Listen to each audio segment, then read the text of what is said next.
comedian. Like, my truth is the gateway to the funny. Yeah, I'm a new mom, and I hate to brag, guys, but I just got back from the most amazing vacation. It was awesome. It's at this little resort. You guys may have heard of it. It's called La Encina Psychiatric Facility. They say laughter is the best medicine. What's up?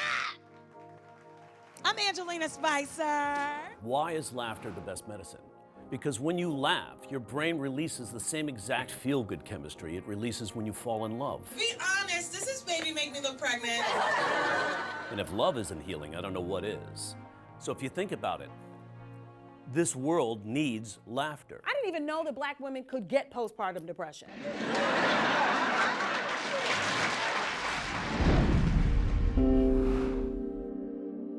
You've said that people think of postpartum as a white girl's disease. I tell my Black girlfriends that I think I have postpartum, and they're like, girl, you just need a drink and some Number one, as a Black woman, you're not socially given the permission to just stop and cry.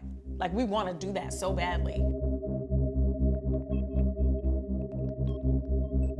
Researchers all over the country are trying to understand why women of color are at higher risk. The mentality of, you know, we'll take care of everybody else and I'll get to me last is totally a strong Black woman feature. Psychologically, women of color are raised with this narrative of being a strong Black woman, which is a very wonderful and powerful narrative.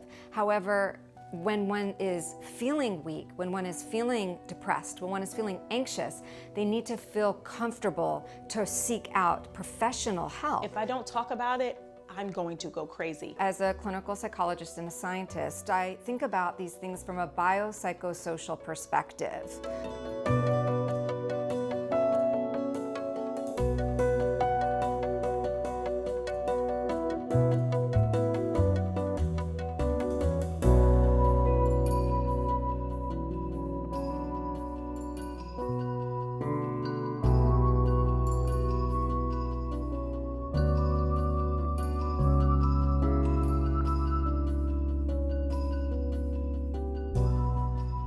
They put my daughter on me for skin to skin, and I was like, what is the return policy? We just need to reduce stigma so that people don't feel badly about asking for help. From a social perspective, I think it's really important that we're aware that discrimination and stereotypes exist.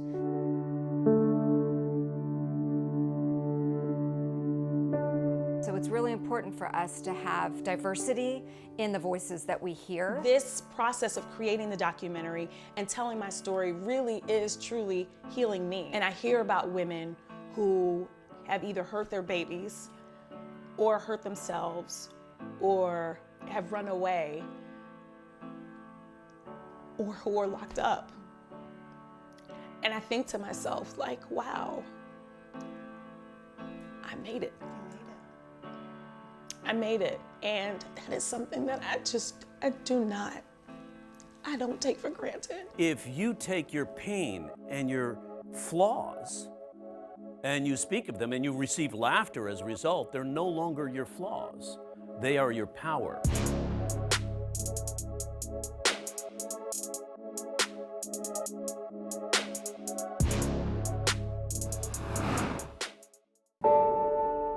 Women are experiencing a lot of anxiety, and in some cases, the anxiety is the bigger problem than the actual depression in the first or second trimesters.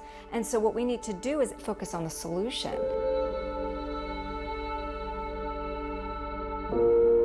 We can connect women to the care that they need within their communities, something that's going to be affordable, something that's going to allow them to get around some of the barriers that they may have within their community.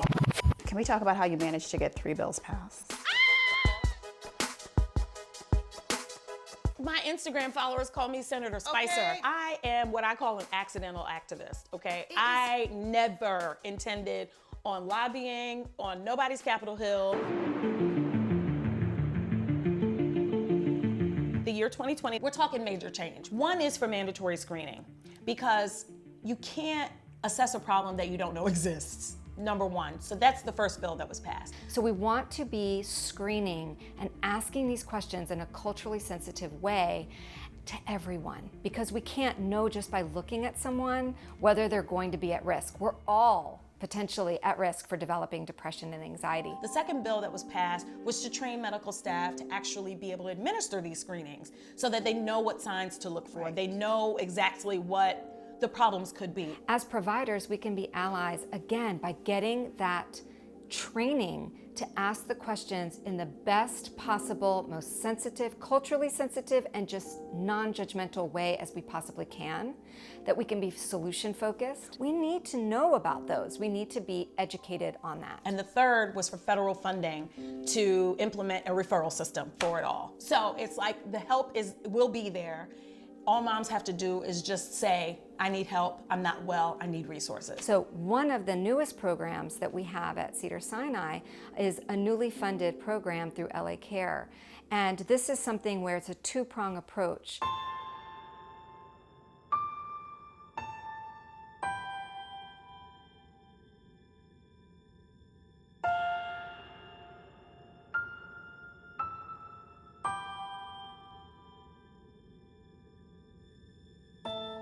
Maternal Mental Health Now is the local organization that's spearheading this initiative, and that iDream for racial health equity is coming and partnering with us to do the implicit bias training and the cultural sensitivity training for our providers. My advice to those moms or those women out there who don't have a dime or who don't have the resources like I was blessed to have, we got to get in front of this.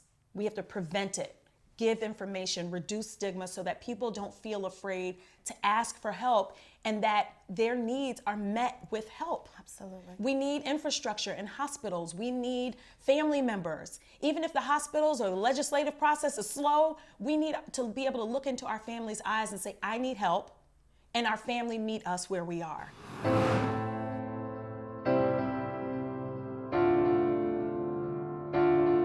I had it. And I made it.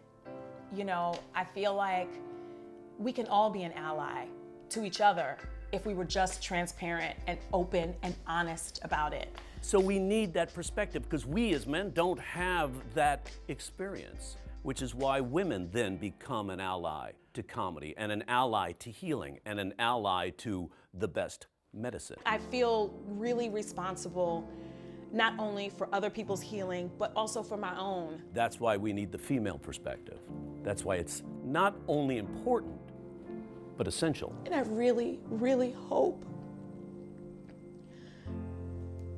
that when somebody's brave enough to say, I need help, somebody will be there to help her. You know how you can be an ally? Don't lie.